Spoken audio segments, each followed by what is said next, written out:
I know some of my friends in the opposition, find it very difficult to reconcile with such figures. But if you look at the estimates of Ernest Young and others, they say by 2047 we will be a $26 trillion economy. Now, those are estimates.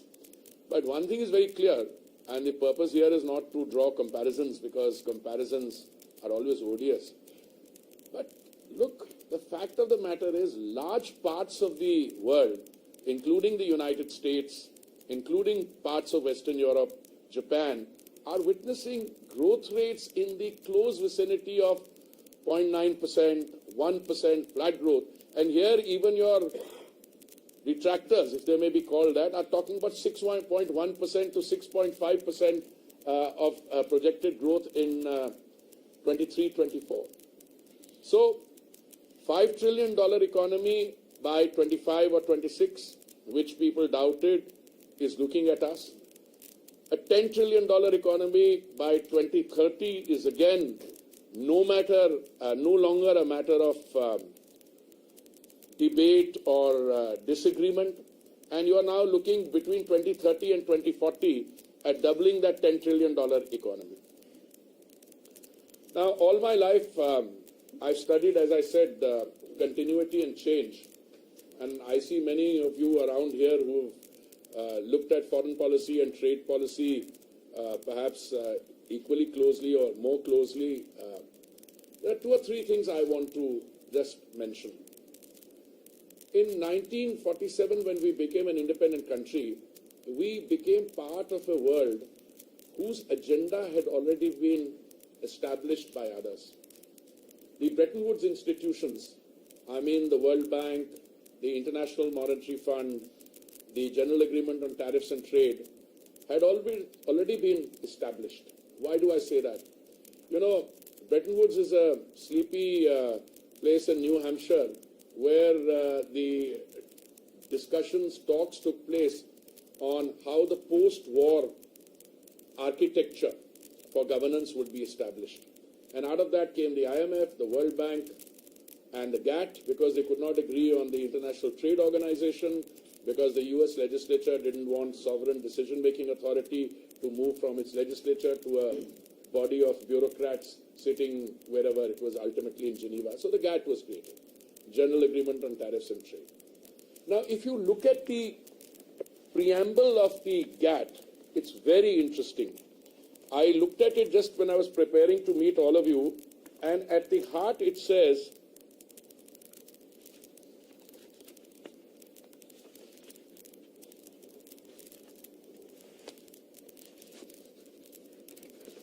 entering into, 1 minute, I remember it by heart, but I want to quote it correctly.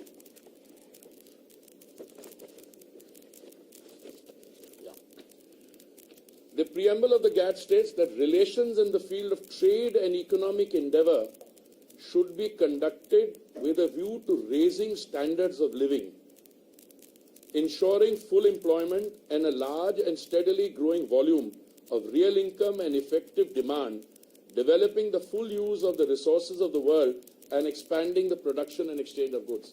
This is the heart of foreign policy and trade policy.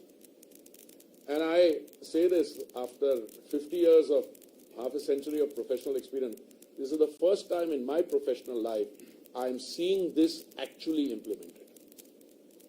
Earlier, when I joined the Foreign Service in 1974, it was very fashionable for everyone to say, foreign policy also has economic content, which meant that you had a second secretary level or a first secretary level officer in a mission, I know KP smiling, dealing with economic affairs, and the ambassador, if he had time from, important political work, he would also devote his time to a little bit of economic diplomacy.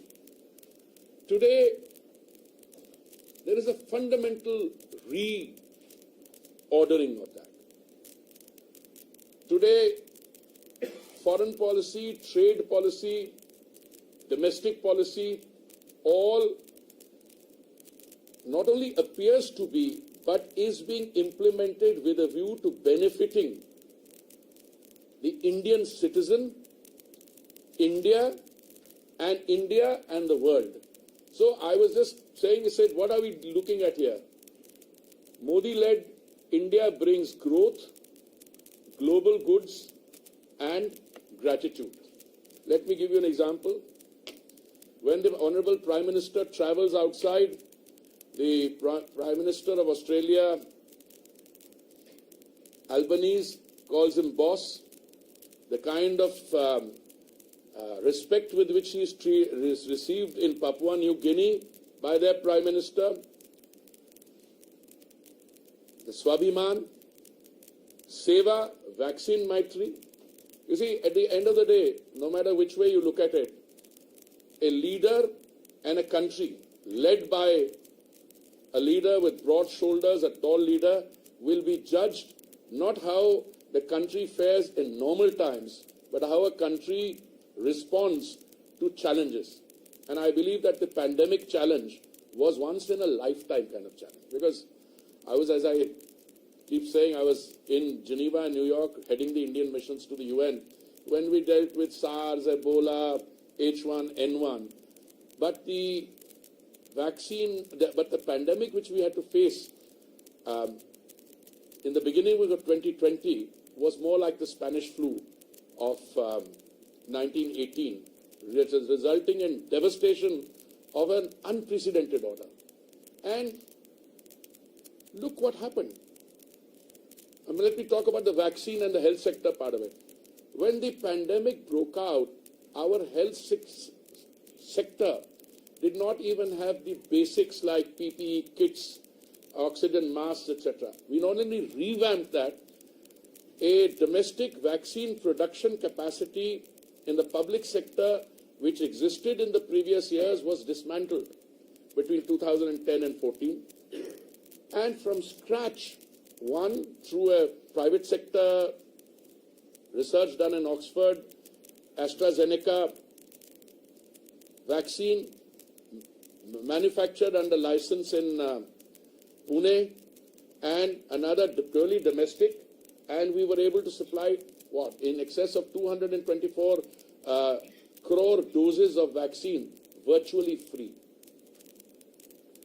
And yesterday, I think 1 or 2 days ago, I heard somebody in the public recalling that Delhi has a population, I think of about 2 crores. UP has a population of 20 crores, and somebody in heading Delhi was intending for more oxygen than UP was intending. So, but forget about what we did inside, what we did for the rest of the world. 193 countries are there as per my recollection of UN ranking. I think we must have supplied vaccines either free or under preferential commercial rates to 120 countries or so. Now, a country which is able to do that domestically and then supply, so to me that is Seva, Vaccine Maitri, Sankalp. Now, the Honourable Prime Minister turned around the other day. One is that you can be content with your present, you can draw great satisfaction from the fact that you think you are doing well. But the other is to set yourself a challenge that 2047 तक एक विकसित देश बनना है. What does it take to be a विकसित देश?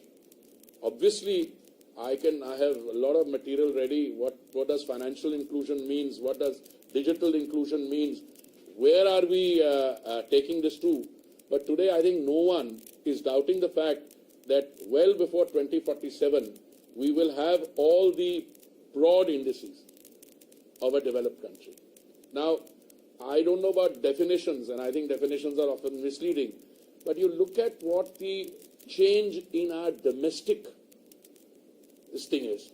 I can tell you, to be able to take the fruits of development to the most vulnerable sections of your society, I think that to me is the development part of it. And I was very happy to see some statistics the other day, and I'm very happy to honestly, admit to you that when the Millennium Development Goals were set up by the United Nations and which concluded in 2015, I used to say, as our ambassador in New York, that the MDGs will succeed, largely because a large developing country was able to lift millions of people out of poverty. Another large developing country. I don't think they're so developing now. They're the world's second largest economy. But I can tell you, the Sustainable Development Goals or Agenda 2030 will succeed because India is succeeding. And I was very happy to see some indicators the other day when a report by Niti Aayog said that 135 million people exited multidimensional poverty between 2015-16 and 2019 and 21. This is the fastest decline in rural areas from 32.59% in 2015-16 to 19.28% in 2019-21. Reduction in urban areas from 8.65% to 5.27%. So if you can take people out of multidimensional poverty, they move into the middle class.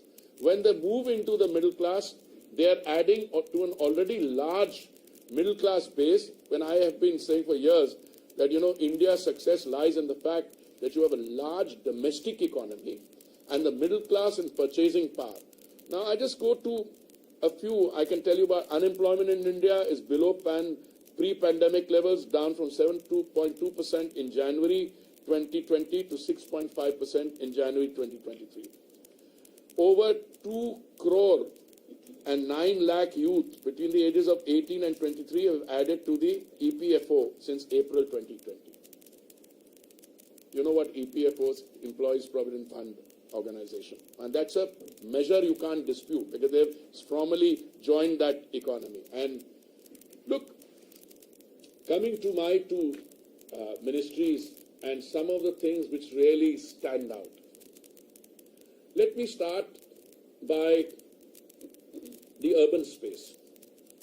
Between 2004 and 2014, the cumulative expenditure or spend on all urban schemes in which the government was a participant or government did some financing in those 10 years was 1,57,000 crores in 10 years.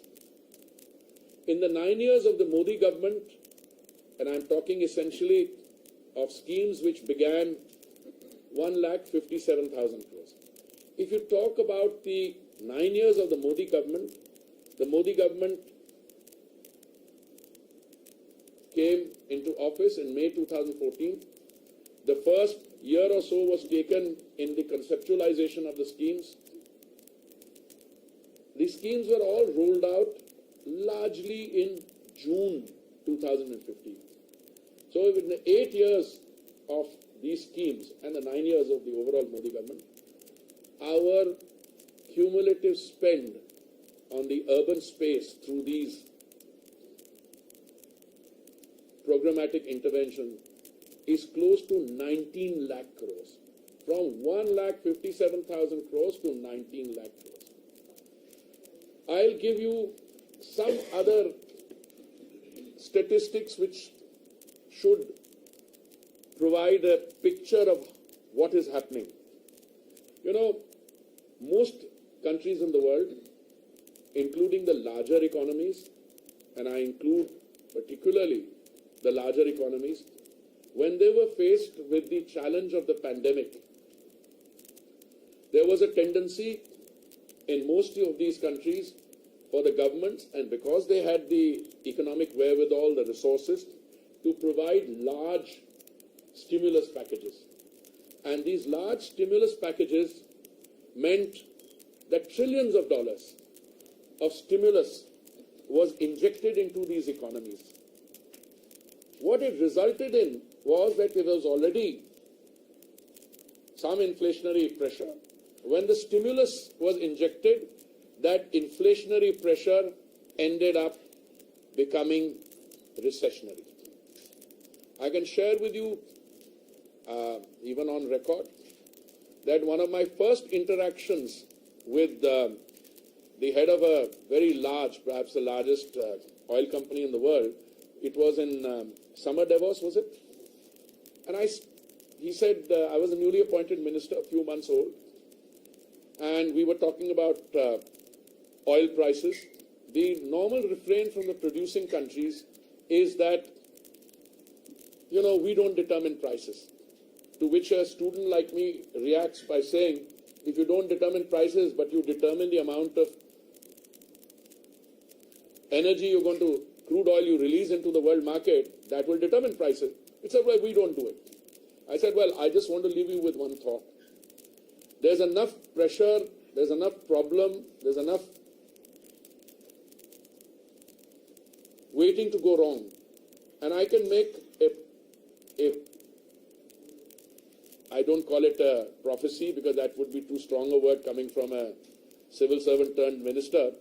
But I can tell you my understanding of the situation is that if you allow the prices to go up, you will face a situation, it becomes a self-fulfilling prophecy, and the tipping point will come, the inflation will become recession, and the demand for energy will drop. And this is precisely what happened. I had a discussion with a gentleman a few months later. So how did you know? I said, I didn't know because I don't understand the situation. I'm a newcomer. I can see it happening. Today, I can tell you India's energy growth in consumption is 3 times the world average. World energy demand is increasing by 1%. India's is increasing by 3%. How have we been able to manage this trilemma? One is availability, the second is affordability, and the third is sustainability. I can tell you with confidence that I have my ever diligent research team always gives these figures and in front of me. I'll tell you a very simple point. We have navigated our way through this global turbulence. By global turbulence, I mean, the problems in the energy market were there already before February 2022. In terms of, the Russia-Ukraine crisis, we bought from wherever we could. We consume 5 million barrels of crude oil in a day. We used to buy from 27 sources earlier. Today we buy from 39 countries. Our daily,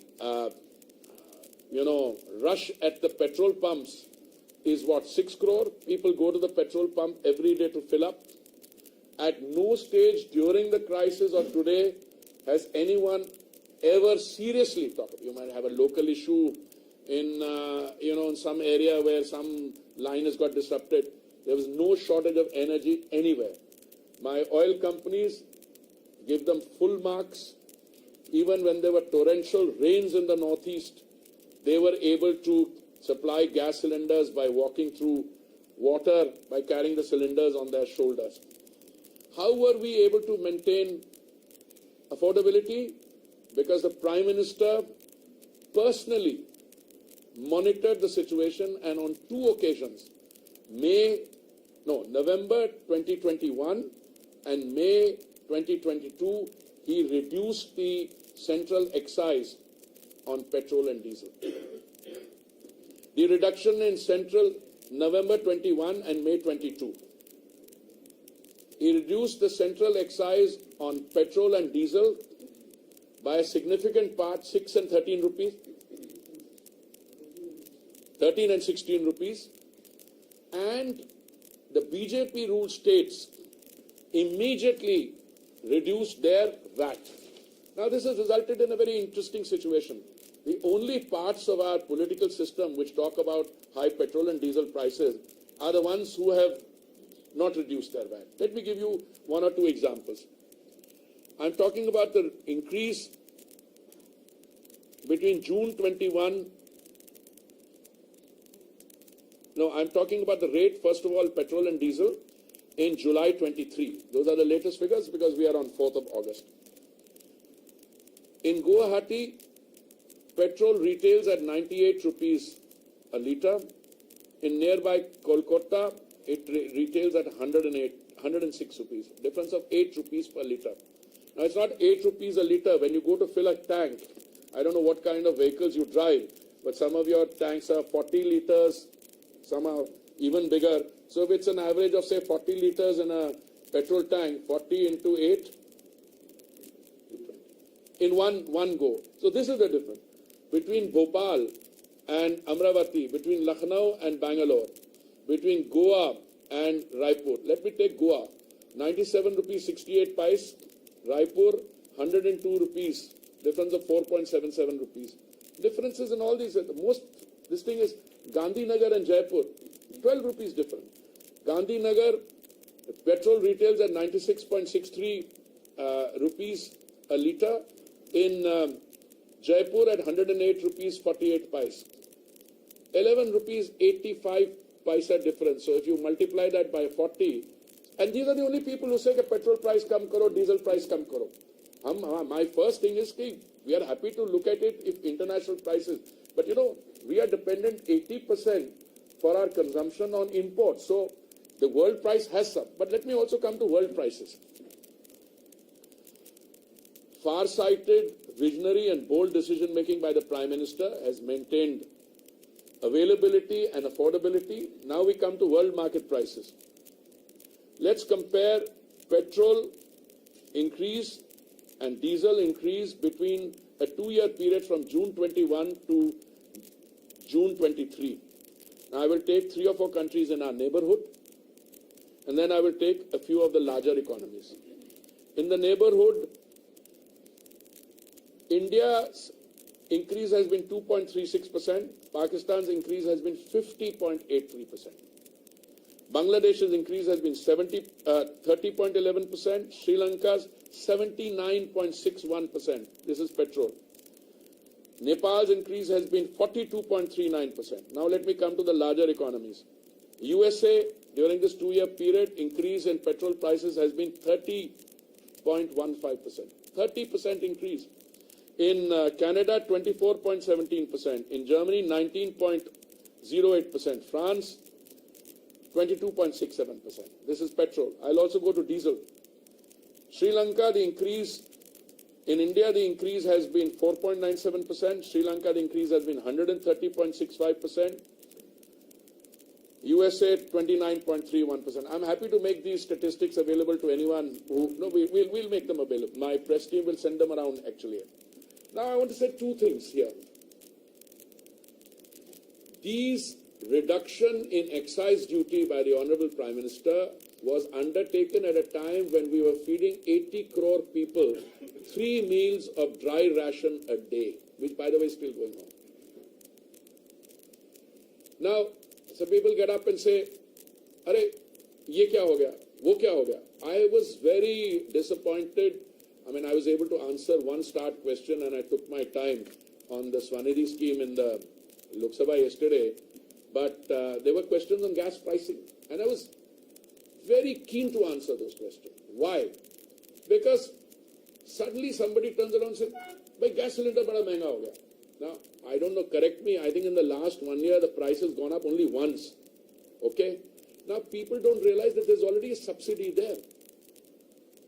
For instance, today in 2023, thanks to all the work done by the Modi government, and the Prime Minister is personally committed to this, the number of gas connections, I think, has gone up. I'm talking about LPG connections from 14 crores to something like 32 or 33 crores. And let me also mention to you that out of this 9 crores, 60 lakhs are Ujjwala connections. 9 crores, 60 lakh Ujjwala connection means this was a connection given free. During the pandemic, when there was a extreme vulnerability, the Honorable Prime Minister ordered that 3 free gas cylinders would be given to every beneficiary. I was just calculating, and now, even now, we are giving 200 rupees directly, DBT, to the account of the beneficiary. 9 crore 60 lakh people get this. All beneficiaries, all gas connections also get a freight subsidy. For instance, since we are again dependent for a large percentage on imports, you calculate the cost at the point of arrival, importation, then you take the distance. Now, whatever the going price is, if you have to takes more to take the cylinder, let's say in an extreme, remote, hilly area, there is another freight subsidy there also. So we are giving, even now, subsidy worth about 10,000 crores or thereabouts. How do I calculate this? Just to give you a very small figure. 9 crore 60 lakh Ujjwala subscribers. They are entitled to 12 cylinders a year. They don't draw 12 cylinders. They don't need to. But the Ujjwala per capita consumption has gone up from 3 cylinders to 3.71. Let's say on an average 4. So you take 9 crore 60 lakhs into 4 into 200. Should come to about 7,500 or so, I mean, depending on what the precise figures are. Plus, you are adding another 1,000, 2,000 crores subsidy on freight. A question I am often asked, can't you bring the prices down? Look, we are import dependent.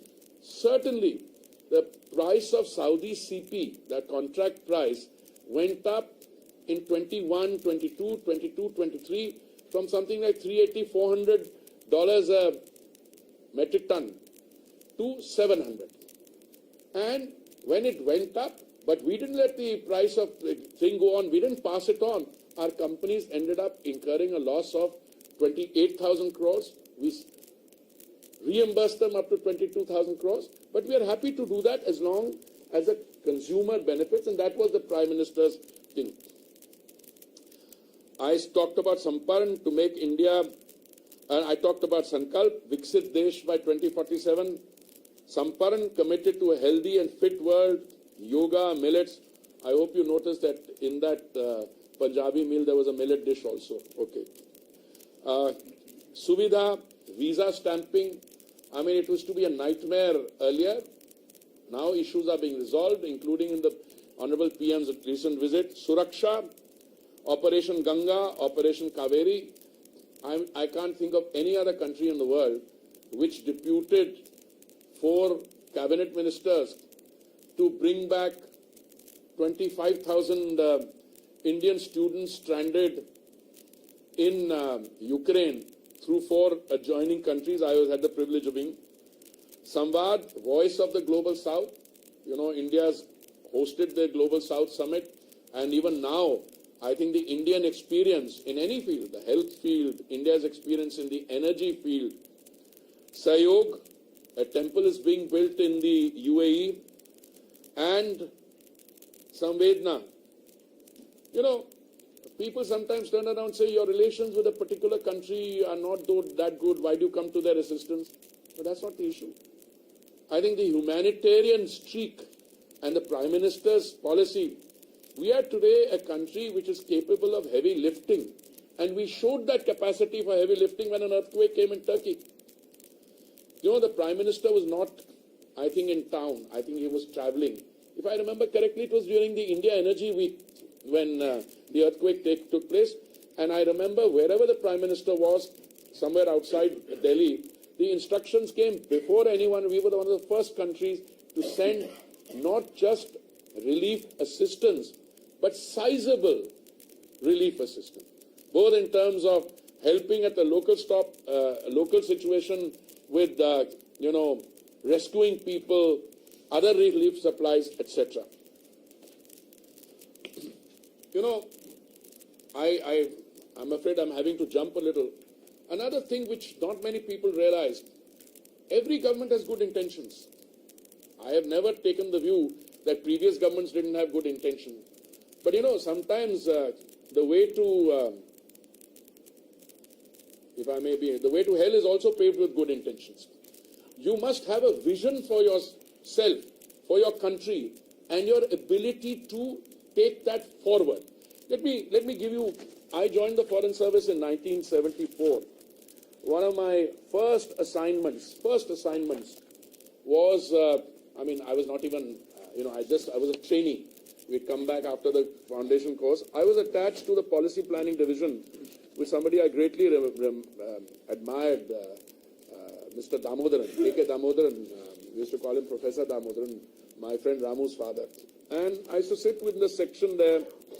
I used to, I was assigned, I asked the Joint Secretary, he was Joint Secretary, I said, sir, what can I do?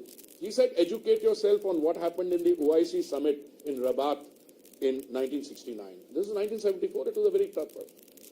What happened by the way, many of you are so young that you don't remember what happened in 1969. But I can remind for you, we faced scorn in the international arena because at the summit where we sent a representative, India was left red-faced with having been forced to leave the OIC summit at the insistence of Pakistan, despite having been invited. Ek to aap invite na kariye.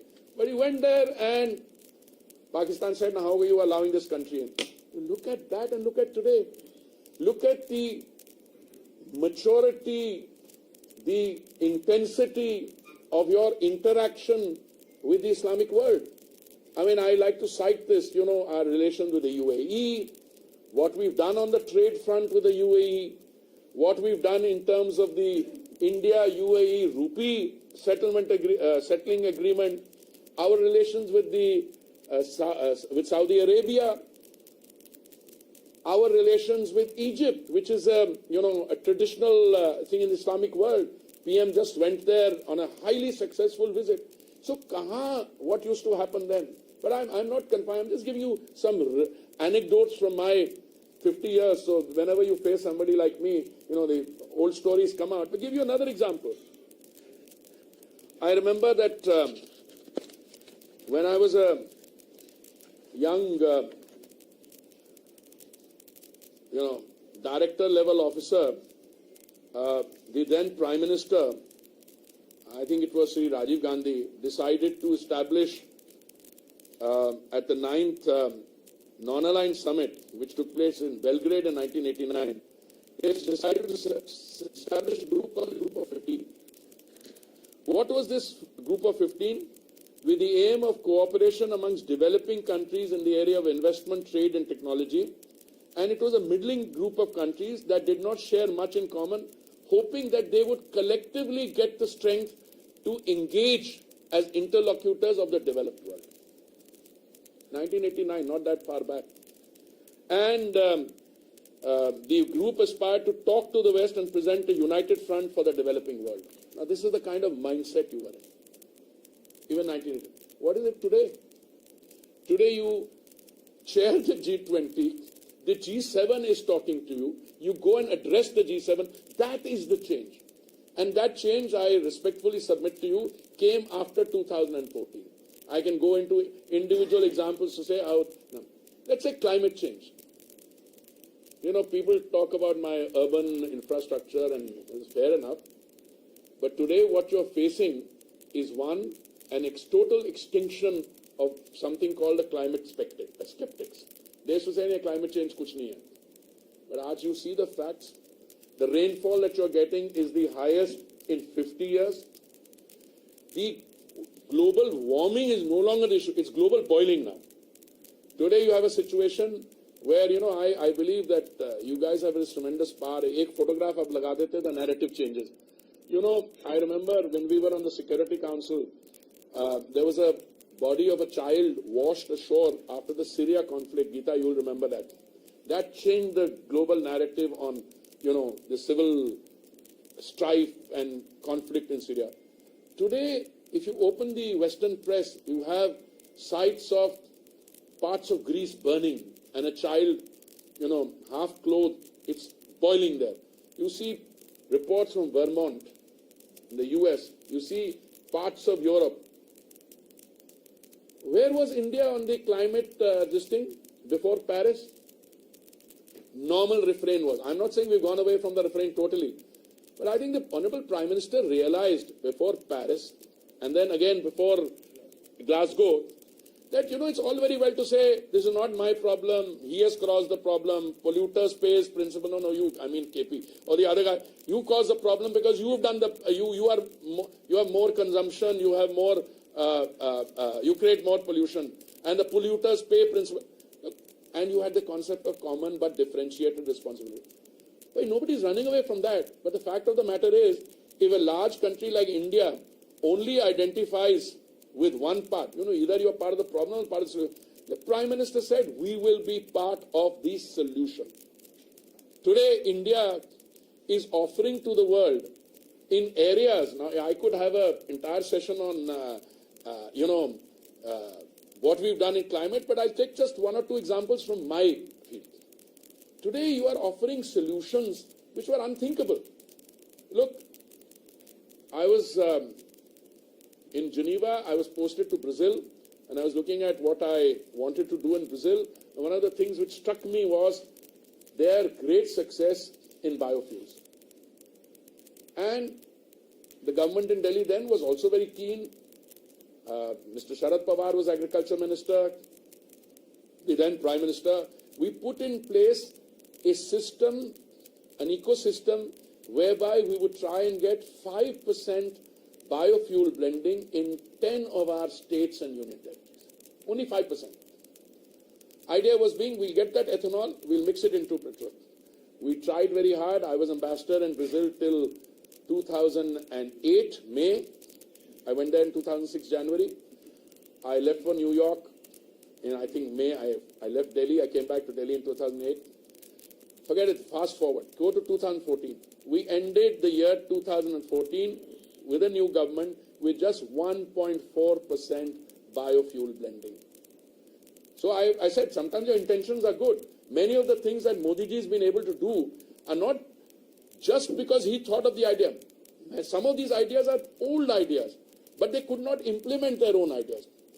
We set ourselves a target after 2014 of 10% biofuel blending, and the target date was November 2022.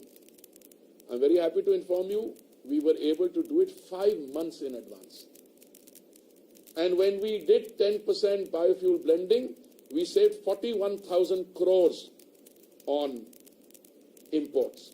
And that 41,000 crores helped us pay our farmers 42,000 crores. Now we are slowly moving from 10% blending to 20% blending. And by the way, the 20% blending target was 2030.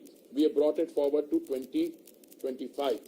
In other words, a year and a half from now, all petrol sold at the bunks, 6 crore bunks that we've got, will be E20. It'll have 20% blended biofuel.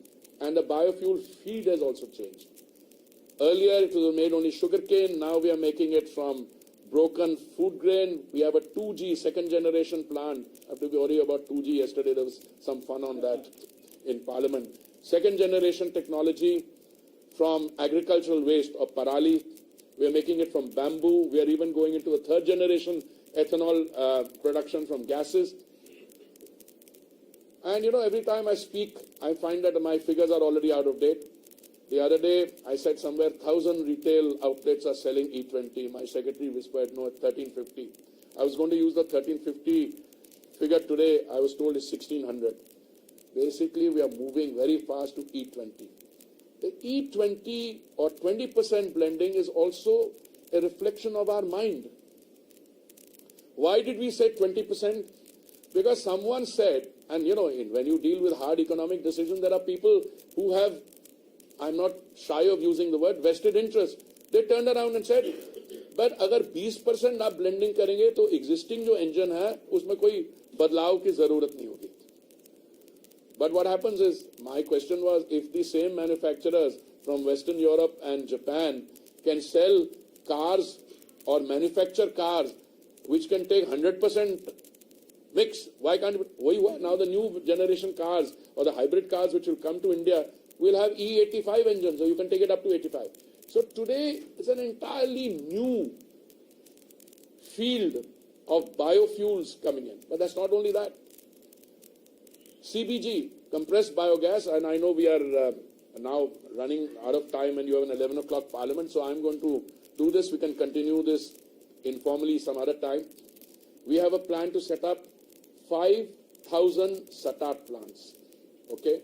And I'm very happy to inform you that with many states we are in this thing.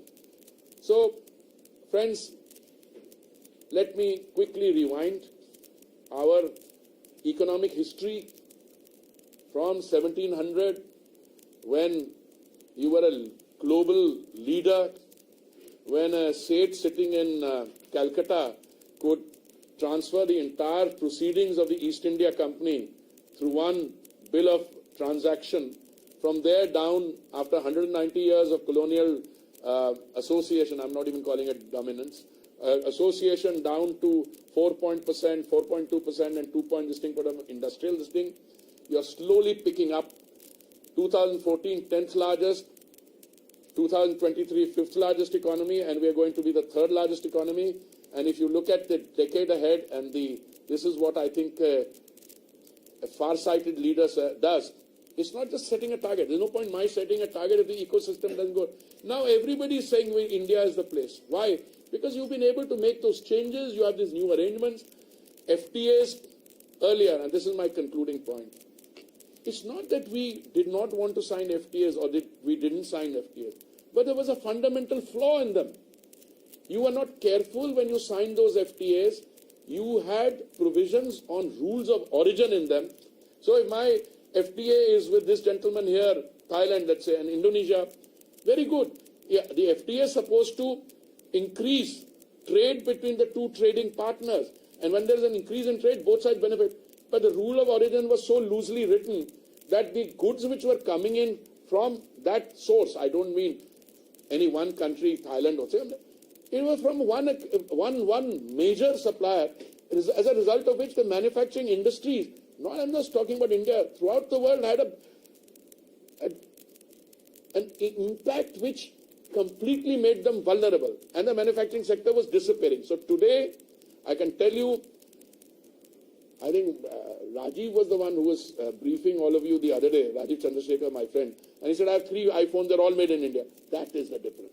So I'm going to conclude here. I have still a lot to go, but I'll be happy to open it up for 5-10 minutes of question time, and then I think all of us have to go to Parliament. Yes, Vishnu. Just very brief question. Fantastic statistics. Please give us this. You will get all the statistics. Have it by the end of the day. No, not only end of the day. We'll give it before that, because I have it. I have the material. I have all the material here. Just cull out mostly what I said, and then in a separate note what I wanted to say, but I didn't have the time. So the question is, what is the new peg over here? Why are you saying all of this? Is this peg to G20 happening? G20 is no. The whole peg is listen. What is 2047 and what we have done in the last 9 years? I think that 9 years and going forward into the third term, third largest economy. Why do we have a degree of confidence on being able to do this? That's my conceptualization. Rajiv must have had, I think, similar. I think Jaishankar ji will also be doing others. I have 2 ministries portfolios. I've tried to weave in parts of that here. I mean, I'll give another statistic. This is a McKinsey study that India is building between 700 million and 900 million square feet of urban space every year, which is the equivalent of a Chicago. So this is the broad peg on that. So I had one question. In the current political atmosphere, every state government is offering freebies. Our budgets are not surplus. How much of a challenge do you see the state subsidies free to India's goals of becoming a I use the expression, madam, that the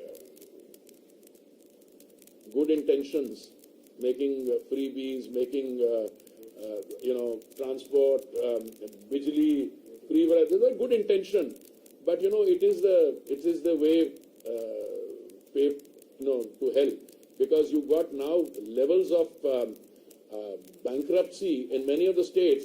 You just have to see the state of countries, where countries are reaching.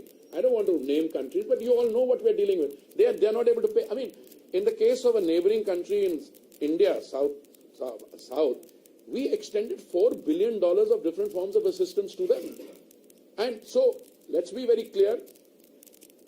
At the end of the day, a subsidy has to be targeted at those who are the most vulnerable. The subsidy has to be targeted in a manner that it brings relief, but the subsidy has to be digressive. A subsidy cannot get entrenched for all times to come. In other words, then you're killing all the competitors. This is something Mr. Modi has been able to do. Actually, all your data and everything, opposition is saying that, okay, government is telling we are going ahead, as far as financial, achievements are there. But the social fabric, like things like Manipur and no. Then I'll tell you something. I think, look, democracy, opposition must be allowed to speak. But I think they've made up their mind that they're going to be in the opposition for all their lives. Let me just explain something to you.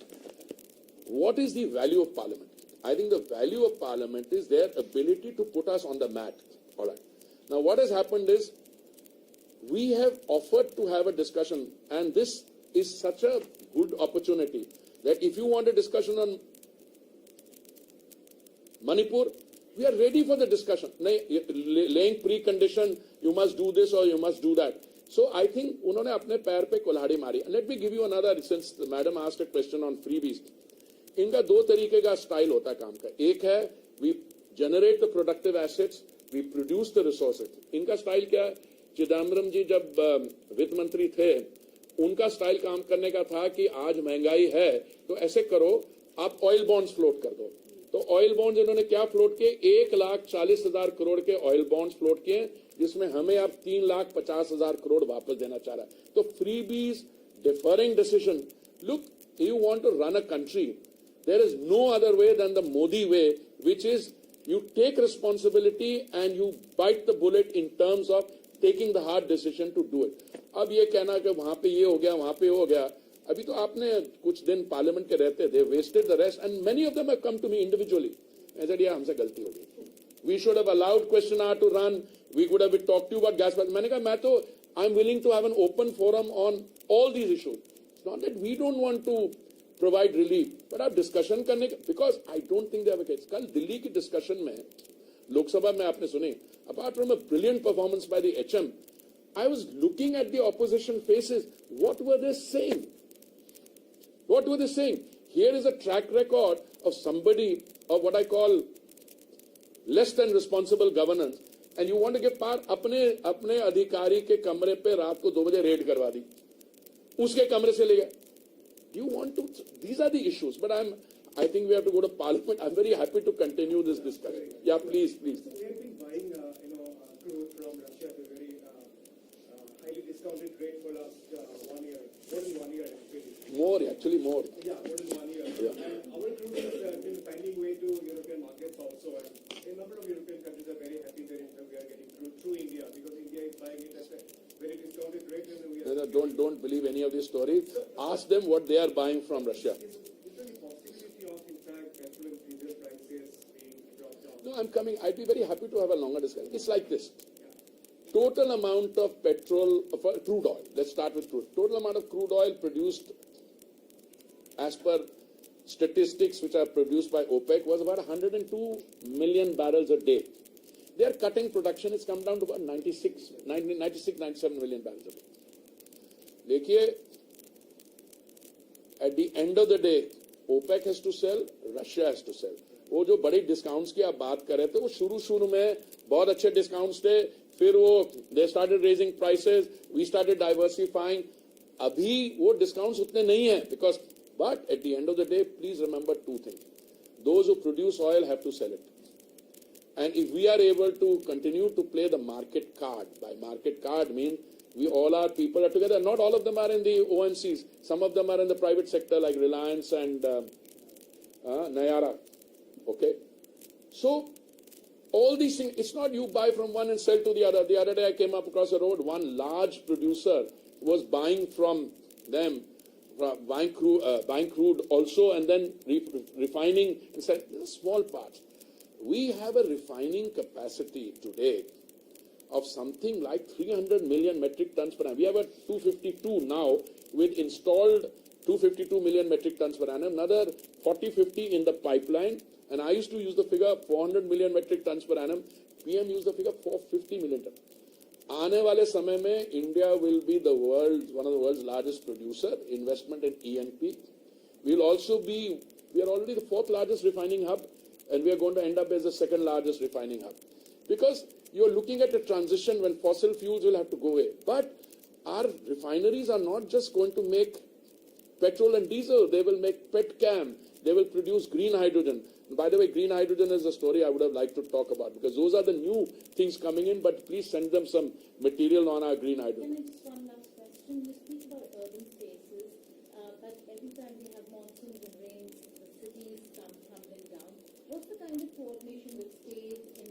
I'm very happy you asked that. I'm very happy. Disruption, are you confident of a successful G20 should there be rains? No, don't worry about any of those things. First of all, all these issues are state subjects. So I'm afraid we end up issuing advisories. I'd be very happy to share those advisories with you. But what you're witnessing in terms of this thing, this is not urban planning problems alone. We are very fortunate that during this 9 years of the Modi government, our reprocessing of waste has gone up from 17% in 2014, which meant if you produced 100 tons of waste, you only processed 17%. Today it's gone up from 17% to 76%. In the next few years, we will be able to remediate all those legacy dump sites, etc. You have to do simple things, Geeta. You have to segregate the waste at the point of production. Dry waste, wet waste. Wet waste becomes compost. Dry waste has to be taken to a reprocessing site. The people who are getting into trouble are not doing their normal daily work. They have to clean the drains. You cannot throw the kura into the drain. You have to do the dredging where it's required. So I'd be very happy to sit with you. We will have a very successful G20. All hands on board, all efforts. And by the way, it's not just India. I was in New York when, this highest rainfall in 50 years took place. And by the way, July, I'm going to get the figures now. July is probably 22 days in July will end up to be the hottest days in recorded history. So we have to deal with the climate thing. But in India, because we are engrossed